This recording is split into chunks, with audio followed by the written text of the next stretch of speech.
4주에 걸쳐서 우리가 믿음의 성숙에 대해서 살펴보고 있는데요. 오늘은 이제 그 믿음의 성숙에 대해서 마지막으로 5번째로 살펴보려고 합니다. 혹시 여러분 공포의 외인구단이라는 만화를 아십니까? 이현세 씨가 그렸고 또 영화로 또 드라마로 실사화되었던 작품입니다. 만화를 보셨는지 모르겠는데 명작은 한번 보시는 것도 나쁘지는 않습니다. 특히 그 만화에는 많은 젊은이들의 심금을 울렸던 난 내가 기뻐하는 일이라면 뭐든지 할 수 있어 라는 유명한 말이 나오는데 이제 OST로 더 유명해졌죠. 이 OST를 정수라 씨가 불렀는데 제목이 난 너에게입니다. 난 내가 기뻐하는 일이라면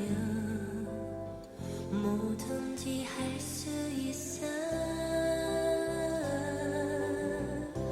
난 내가 좋아하는 일이라면 뭐든지 할 수 있어. 네, 여기까지만. 기억이 나시죠? 난 내가 기뻐하는 일이라면 뭐든지 할 수 있어. 난 내가 좋아하는 일이라면 뭐든지 할 수 있어. 이게 그 만화에 나오는 대사입니다. 이 가사와 이제 정수라 씨의 음색이 너무나 잘 어울리죠. 이 이현세 씨의 공포의 외인구단이라는 만화에서 느끼는 이제 통쾌함이 있는데 이제 인생의 실패자라고 여겨졌던 사람들을 지옥 훈련을 통해서 거의 초능력에 가까운 실력을 이제 갖추도록 만드는 거죠.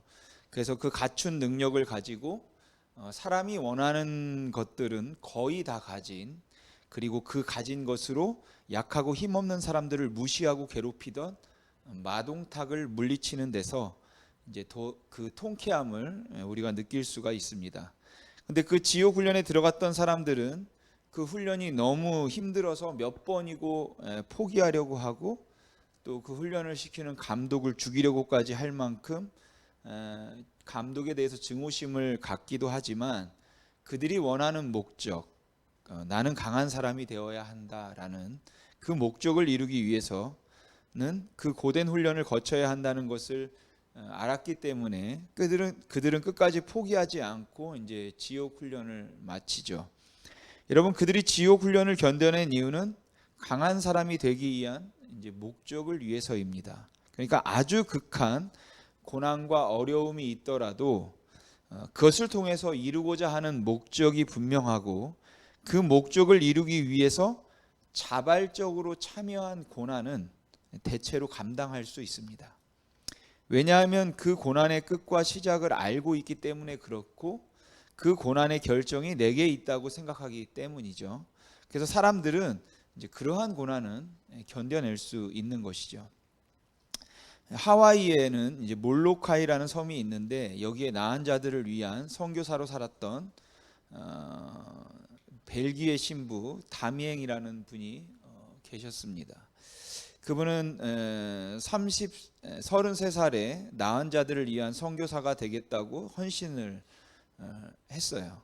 그리고 그 몰로카이 섬에 있는 나한자촌에 들어가서 그들과 함께 살면서 이제 그들을 정말로 섬기고 사랑했습니다.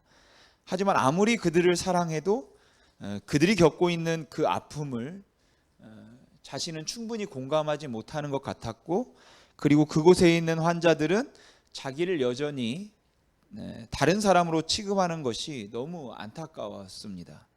다미앵 신부는 12년 동안을 그들과 함께 살았는데도 이 나은 자들이 자신을 그들의 형제다라고 생각하지를 않는다고 느꼈던 것 같아요. 그러던 어느 날 아침에 예배를 인도하기 위해서 준비하던 중에 그만 뜨거운 물이 발에 튀었습니다. 그렇게 뜨거운 물이 발에 튀었는데 발에 아무것도 느껴지지 않는 것이에요. 그래서 다미앵 신부는 이상하다 싶어서 그 뜨거운 물이 든 주전자를 가지고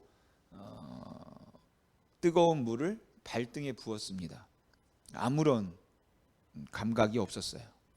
그리고 그는 자신에게 무슨 일이 일어났는지 눈치를 챘고 눈물을 흘리면서 기뻐하며 예배당 안으로 들어갔습니다. 다미앵 신부님은 예배를 시작하기 전에 늘 했던 인사는 나의 사랑하는 형제들이여 라는 인사였는데, 그날 예배를 시작하며 했던 인사는 나의 사랑하는 동료 나환자들이여 라는 말로 인사를 했습니다. 그리고 그때 그의 나이가 45세였습니다. 이 다미행 신부님은 나환자로 그곳에서 4년 동안을 더 살다가 49세에 주님의 부름을 받고 세상을 떠났습니다. 여러분, 나한 자들을 위해서 선교를 하다가 나병에 걸렸으면 내가 이렇게 헌신했으면 하나님이 좀 보호하시고 도와주시지 왜 나도 이 나병에 걸리게 했습니까? 라며 하나님을 원망할 만도 한데, 다미행 신부님은 오히려 감사하면서 눈물을 흘릴 수 있다는 것이 존경스럽고 참 대단하고 위대한 분이라고 생각합니다. 그렇다고 그분이 겪은 고난이 그곳에 있는 다른 나은 자들이 겪었던 고통보다 더 큰 것이거나 더 위대한 것이다 라고 생각하지는 않아요. 왜냐하면 다미행 신부님의 경우에 나병에 걸렸다는 것을 좋아하고 오히려 감사할 수 있었던 것은 어쩌면 기대하고 예상했던 일이기 때문에 그렇고, 그 나은 자들의 아픔을 온전히 공감하고 싶었고, 그리고 그들이 다른 사람이 아닌 같은 나은 자 동료로 받아주길 스스로 원했던 일이기 때문에 그럴 것입니다. 다시 말해서 그가 당하고 있는 고난의 이유를 알고 있었고, 고난을 통해서 이루려는 목적이 그에게 분명했기 때문이죠. 하지만 몰로카이 섬에 있던 대부분의 나한 자들의 경우에는, 그리고 고난을 당하는 많은 사람들의 경우에는 이 다미행 신부님과는 다른 반응을 보일 수밖에 없는 이유가 있죠. 우선은 고난을 위해서 마음의 준비가 전혀 되어 있지 않은데 고난이 갑자기 찾아왔다는 것이에요. 마음의 준비뿐만 아니라 영적으로든 육체적으로든 준비할 수 있는 시간이 좀 주어진다면 좋을 텐데, 일이 생기기 몇 년 전부터 미리 알고 있어서 돈도 좀 모아놓고 정보도 좀 모아놓고 마음의 준비를 철저하게 하면 좋을 텐데, 보통 사람들이 당하는 고난은 갑자기 찾아와서 그동안에 꿈꾸고 계획하던 것들을 순식간에 무너뜨리기 때문에 어렵다라는 것이죠. 두 번째로는 그 고난이 본인이 원하는 것이 아니었다는 것입니다. 아무리 힘이 들어도 내가 원하는 것은 견딜 수 있어요. 내가 뜻이 있어서 스스로 원했던 고난은 감당할 수 있다는 것입니다. 제 아내가 다이어트를 하기 위해서 한 달 동안 저녁에 아무것도 먹지 않고 요플레 한 개만 먹어도 그걸 고난이다 라고 말하는 사람은 아무도 없을 겁니다. 하지만 제 아내는 전혀 다이어트를 하고 싶지 않은데, 제가 제 아내 살을 빼겠다고 아내를 방에 가두어 놓고 삼시세끼 소스도 없이 샐러드만 먹인다면 이제 그거는 고문이고 고난이죠. 왜냐하면 마음의 준비도 없었고 또 제 아내가 원했던 것도 아니기 때문입니다. 사실 일반적인 고난에는 사명의식이나 우리가 목적의식을 갖기라는 것은 너무나 힘이 듭니다. 다미행 신부님 같은 경우는 그가 원해서 간 것이기도 하지만 그것을 통해 이루고자 하는 꿈이 있었죠. 그러나 그곳의 다른 대부분의 사람들은 도대체 하나님이 왜 그 병을 자기에게 주었는지 몰랐고, 마치 뭘 잘못해서 그런 건 아닐까 두려웠고, 또한 더 이상은 하나님이 사랑하지 않는 것 같아서 원망스러운 그런 마음이 더 컸을 겁니다. 여러분, 고난은 언제나 힘든 것이지만 그 고난을 통한 목적과 그 고난의 결과를 알 수만 있으면 견딜 수 있다라는 것이죠. 예를 들어서 하나님께서 저에게 이렇게 말씀하신다면 어떨까요? 하루는 저에게 하나님이 나타나신 겁니다. 그리고 말씀하세요. 너 정말 순수하게 그리고 성공적으로 사역을 하고 싶지? 근데 너에게는 아직도 혈기가 남아 있구나. 그 혈기는 쉽게 없어질 혈기가 아니다. 그래서 내가 그 혈기를 죽임으로 성공적인 목회를 하도록 내가 너에게 몇 사람을 보낼까 한다. 그 사람들이 너를 엄청나게 괴롭힐 거고 한 2, 3년 동안은 너를 호되게 연단할 거다.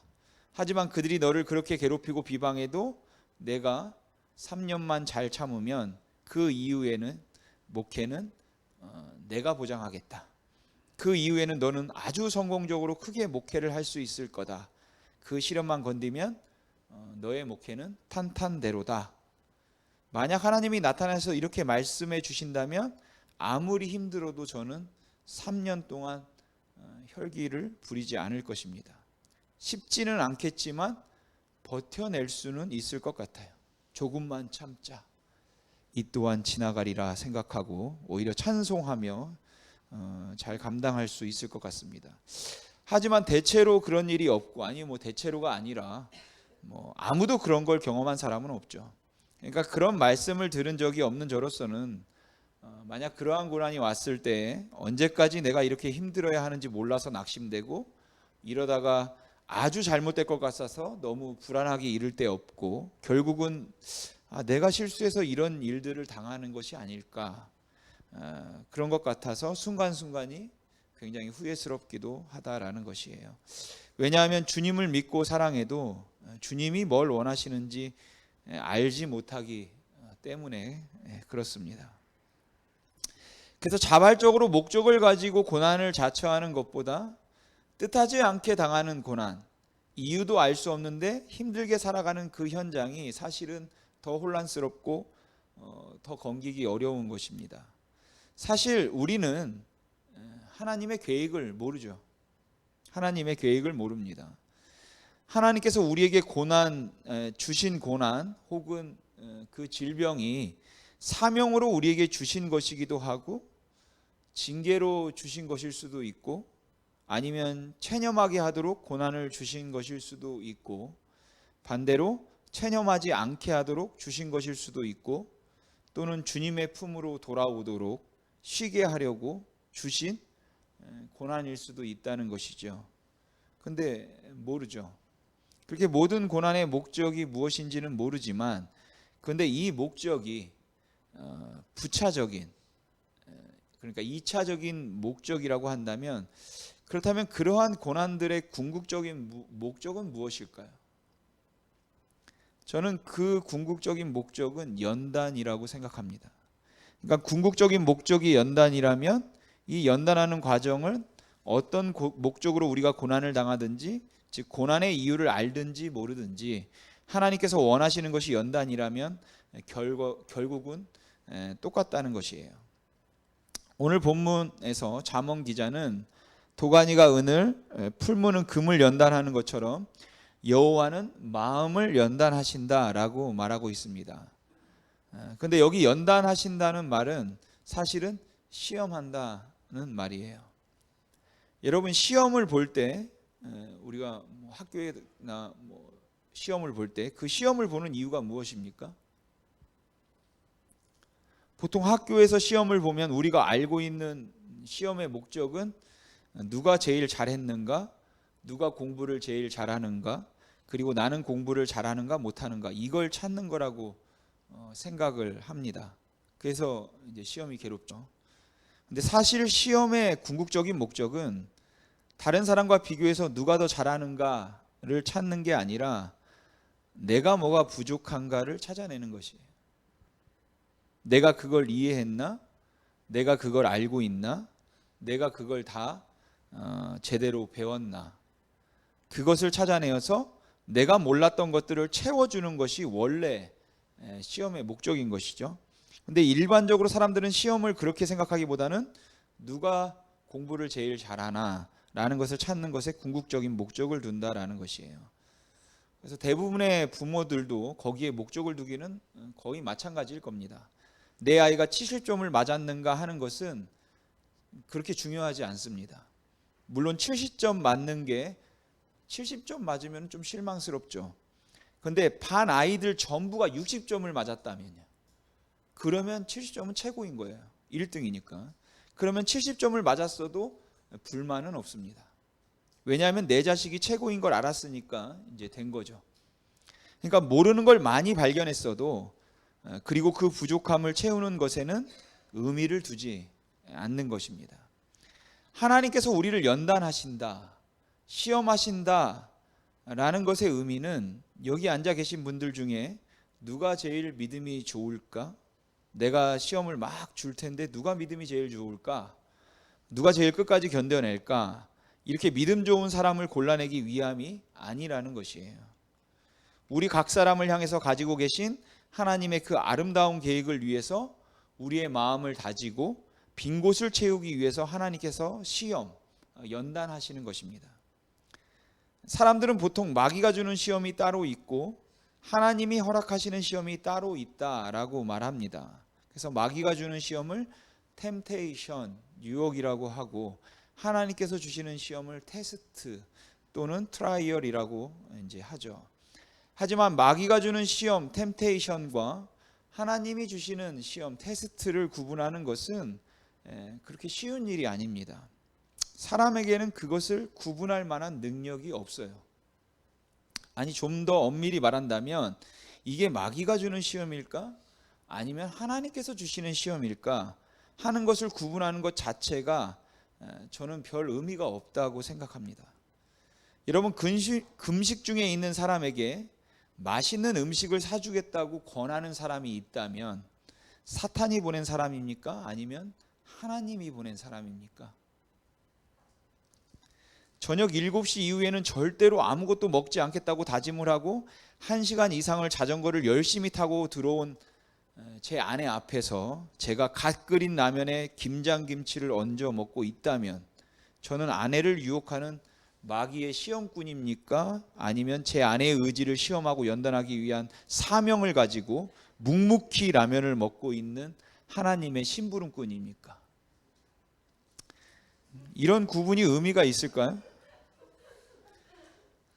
예수님께서 십자가에 못 박히실 때 사탄은 예수님을 죽여서 그 발꿈치를 상하게 하려고 했고 하나님께서는 그 예수님의 죽음을 통해 사탄의 머리를 부수고자 하셨습니다. 똑같은 사건이지만 사탄은 해치려 했고 하나님은 세우려고 했습니다. 하나님은 선한 동기에서 하신 일이라면 사탄은 그것을 악용한 것이고 사탄이 우리를 해치고자 꾸민 음모라 할지라도 하나님께서는 오히려 우리의 마음을 연단하기 위한 도구로 사용하신다라는 것이에요. 우리가 어떤 일을 당하면 그 일이 하나님께로부터 왔는가 사탄으로부터 왔는가 하는 것을 구분해내는 것은 별로 의미가 없고 우리는 그 일을 당하면서 마귀의 의도와 하나님의 의도가 무엇일까 이걸 찾아보는 게 더 중요하다고 생각합니다. 여러분, 스가랴서에 보면 하나님께서 열국을 향하여서 진노하는 것이 나옵니다. 스가랴서 1장에 보면 하나님께서 이스라엘을 향해서 말씀하시면서 그 열국들에게 나는 그들에게 이스라엘에 대해서 조금만 노아라고 하였거늘 나는 조금만 노아였는데 그들은 아주 이스라엘을 죽이려고 했다라고 하면서 분노하십니다. 그러니까 하나님께서는 열국을 들어서 이스라엘 좀 혼내줘라 라고 말씀하시는데 사탄은 그것을 가지고 이스라엘을 진멸하려고 했다는 것이죠. 여러분, 우리는 우리가 당하는 일이 누구로부터 왔는지 사실 모릅니다. 그래서 그 일이 누구로부터 왔는가 하는 게 중요한 게 아니라 내가 당한 모든 일 가운데 하나님의 의도는 뭘까? 그리고 마귀의 의도는 뭘까? 이게 중요하다는 거죠. 여러분, 마귀의 의도는 어떻게든지 넘어뜨리는 겁니다. 어떻게든지 쓰러뜨리고 어떻게든지 안 되게 만드는 것이고 하나님의 의도는 세워주기 위함입니다. 자, 그렇다면 오늘 본문에서 하나님께서 마음을 연단하신다고 말씀하는데 하나님께서 마음을 연단하신다는 말은 무슨 의미일까요? 마음을 연단하셔서 그 결과로 어떤 것을 하나님은 기대하시는 걸까요? 여러분, 이 마음을 연단한다는 말은 하나님이 강한 정신력을 갖도록 만들거나 웬만한 일에는 요동하지 않는 아주 차분한 그러한 강하고 담대한 마음을 갖게 만들겠다는 의미가 아닙니다. 그러니까 하나님께서 우리에게 고난을 주시는 이유가 그 고난을 통해서 우리를 강하게 만드는 게 아니라는 것이에요. 목사님, 저는 하도 연단을 받아서 이제 웬만한 고난쯤은 고통쯤으로 느껴지지도 않습니다. 그러니까 제 걱정은 하지 마십시오. 목사님, 저는 하도 욕을 많이 먹어서 이제는 누가 내 면전에서 욕을 해도 끄떡도 없습니다. 저는 욕을 하도 먹었기 때문에 그런 거 걱정 안 합니다. 이런 말을 들으면 와, 저분은 진짜 연단이 잘된 분이구나 하는 생각이 드는 게 아니라 삭막하다라는 거죠. 불쌍하다라는 것이에요. 그냥 어디 가서 깨져도 끄떡도 하지 않는 그런 거칠기 이를 데 없는 모습을 가진 것을 연단된 모습이라고 우리가 기대하는 것은 아니지 않습니까? 여러분, 단련된 상태라는 것은 하도 당해서 아무렇지도 않게 되는 상태가 아닙니다. 하나님께서 여러분들에게 고난을 주시는데 하나 넘으면 또 하나, 또 하나 넘으면 또 하나, 그렇게 하도 힘들게 하나님께서 만들어 주셨기 때문에 이제는 뭐 웬만한 힘든 것쯤은 그냥 눈도 깜빡이지 않는 그런 강한 것을 만들어 주시는 것이 하나님의 목적이라면 이건 너무 좀 삭막하고 황폐하다는 그런 생각이 든다는 것이죠. 하나님께서는 우리가 하나님 앞에서 온전해져서 주님이 주시는 그 평강과 소망 가운데 참 만족을 누리며 살기를 원하십니다. 그래서 때로는 하나님께 울부짖으면서라도 가까이 나오기를 원하시고, 때로는 극심한 외로움 가운데서도 하나님의 임재와 영광을 충만히 느끼도록 하시고, 때로는 이유 없이 매를 맞고 모욕을 당함으로 좌절과 배신감을 느끼게도 하십니다. 그리고 그러한 것들을 통해서 풀무 속에서 연단된 금처럼 우리를 성숙되게 만든다고 말씀하세요. 그런데 이 마음의 연단을 통해서 하나님께서 원하시는 것은 하나님 없이도 웬만한 고통 가운데는 불만하지 않고 그냥 끄떡없이 견딜 수 있는 강한 사람을 만드는 것이 아니라 아주 사소한 일에서도 하나님과의 동행이 없으면 살 수 없도록 만드는 것입니다. 그것이 연단의 목적인 것이에요. 그러니까 주님께서 주시는 시련의 목적은 우리를 강한 사람으로 만드는 것이 아니라 우리로 하여금 더욱 의지하도록 만드는 것입니다. 여러분, 자식이 커서 성숙하는 것은 부모로부터 독립해서 이제 혼자서도 살아갈 수 있는 것이죠. 그래서 자녀를 잘 키우는 것은 독립할 수 있도록 만드는 것이 자녀를 잘 키우는 것입니다. 그러나 믿음의 성숙은 그렇지 않습니다. 주님, 이제는 나 혼자도 다 할 수 있습니다. 주님, 시련과 시험을 통해서 웬만한 문제점은 끄떡없이 견딜 수 있게 되었습니다. 저를 이렇게 고난이 와도 끄떡없이 견딜 수 있게 훈련시켜 주셔서 감사합니다. 이런 고백을 할 수 있는 사람을 주님께서 원하시는 것이 아니라, 하나님, 십자가의 보혈의 공로 없이는 내게 아무런 소망이 없습니다. 내게 생명이 되시는 주님, 나는 오늘도 전적으로 주를 의지하는 것 말고는 아무것도 할 수 없습니다 라는 고백을 가능하게 만드는 것이 바로 연단이라는 것이죠. 하나님, 이제 저는 괜찮습니다 라는 말이 아니라, 하나님, 정말 하나님 없이는 못 살겠습니다 라는 이 고백이 우리 마음 깊은 곳에서 우러나올 수 있다면 그것이 믿음의 성숙이라고 생각합니다. 그러니까 성숙한 믿음의 사람은 아무런 요동 없이 담담하게 고난을 견디거나 기도 한 방에 고난을 제거해 버릴 수 있는 사람이 아니라, 이달 대출금 원리금 낼 돈이 없어서 쩔쩔매면서도 아무것도 염려하지 말라고 하신 주님의 말씀 때문에 마음이 편안해서 허허하고 웃을 수 있는 사람이 성숙한 사람이 아니라, 그 고통과 아픔을 주님의 손에 맡기고 고난을 통한 하나님의 뜻을 찾아보려고 하나님의 품을 더욱 파고드는 사람이 바로 성숙한 사람인 것입니다. 아마 한 번쯤 예화로 들어보셨던 이야기일 건데, 카프만 부인이 쓴 광야의 샘이라는 책에 나오는 이야기입니다. 어떤 사람이 누에고치를 발견하고는 집으로 가지고 왔습니다. 그리고 그 누에고치들 가운데는 이미 누에 나방이 되어서 나온 고치도 있고, 그렇지 않은, 아직 이제 나오지 않은 고치도 있었어요. 근데 이 누에고치들의 이상한 점이 있었는데, 그건 누에 나방이 나온 고치에는 신기할 정도로 아주 작은 구멍이 뚫어져 있었던 것이죠. 그는 그 구멍을 보면서, 야, 이렇게 작은 구멍으로 어떻게 저 큰 누에 나방이 나올 수 있을까? 라고 생각했습니다. 그래서 그는 누에 나방이 어떻게 고치를 벗어나는가, 그 작은 구멍으로 이것을 이제 살펴보기로 했어요. 어느 날 한 누에 고치에 작은 구멍이 하나 생겼습니다. 누에 나방은 몇 시간 동안 그 구멍을 비집고 나오려고 무진 애를 쓰는데 어느 한 부분을 넘어서지 못하는 것이에요. 거기서 계속 머물면서 허우적거리는 거죠. 그 그걸 지켜보다가 그는 왠지 가엾다는 생각이 들었습니다. 그래서 가위로 누에고치 구멍을 살짝 잘라서 크게 만들어 주었어요. 그리고 그 누에다방은 쉽게 그 고치를 벗어났습니다. 그렇게 누에다방이 나왔는데 몸집에 비해서 움츠러든 작은 날개를 가진 이제 아름다운 누에다방이 모습을 드러냈습니다. 그 누에다방을 보며 그 사람은 이제 얼마 후면 이 나방이 날개를 활짝 펴고 날 거라고 생각했죠.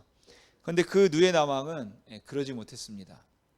몇 시간을 지켜보아도 그 나방은 하늘을 훨훨 날아다니기는커녕 퉁퉁 부은 몸뚱이에 그 오그라든 날개를 한 번도 펴보지 못한 채 그냥 죽어갔습니다.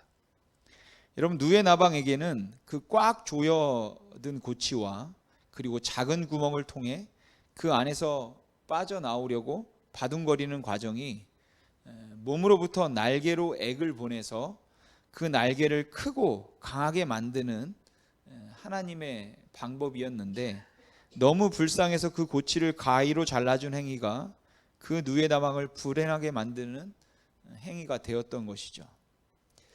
틈새는 너무 좁고 그 틈새로 빠져나오려고 안간힘을 쓰며 몸부림치고 있는 여러분들의 모습이 혹 보일 때, 저는 제게 가위가 있다면 그냥 슬쩍 잘라드리고 싶을 때가 있습니다. 그러면 조금 쉽게 나올 수 있지 않겠어요? 그러나 제게 그런 능력이 없고 하나님에게만 그 능력이 있음을 인하여 오히려 하나님께 감사한 것은 가장 자비로워 보이는 행위가 사실은 가장 잔인한 행위가 될 수 있기 때문에 그렇습니다. 어쩌면 여러분들 중에는 지금 너무 지치고 또 너무 힘이 들어서 누가 이 틈새를 좀 잘라내어서라도 숨통을 트이게 해주면 좋겠다 라고 생각하는 분들이 계실지 모르겠습니다.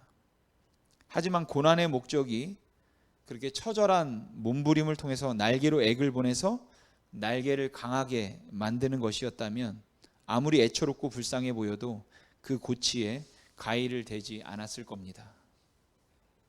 여러분, 하나님은 우리가 하나님을 경험하기를 원하십니다. 하나님은 우리가 하나님과 동행하기를 원하십니다. 이 훈련을 통해서 하나님께서는 우리의 마음을 연단하셔서 우리로 하여금 하나님을 더욱 바라보도록 만드는 것이에요. 여러분, 연단은 어떤 고난도 견디게 만드는 힘이 아니라 어떤 고난에도 하나님을 의지하게 만드는 힘입니다. 그래서 연단의 목적은 우리로 하여금 그 어떤 상황과 고난 가운데서도 내가 언제나 문제없다고 말할 수 있을 만큼 강해지는 것을 원하는 것이 아니라 오히려 어떤 것도 나 혼자는 견딜 수가 없고 감당할 수가 없어서 하나님을 붙드는 것입니다. 하나님께서 여러분들의 틈새를 자르지 않아서 너무 힘들고 이제는 좀 그만하고 싶을 때가 있을지 모르겠지만, 하나님은 그것을 통해서 여러분들이 하나님을 더욱 의지하기를 원하시는 것이에요. 그래서 오늘도 여러분이 그 하나님을 더욱 바라볼 수 있기를 바라고, 우리들이 믿음 생활을 하면서 힘을 키우려고 할 것이 아니라 하나님 의지하는 법을 저와 여러분들이 더욱 키우도록 더 애쓰기를 주님의 이름으로 소망합니다. 기도하겠습니다.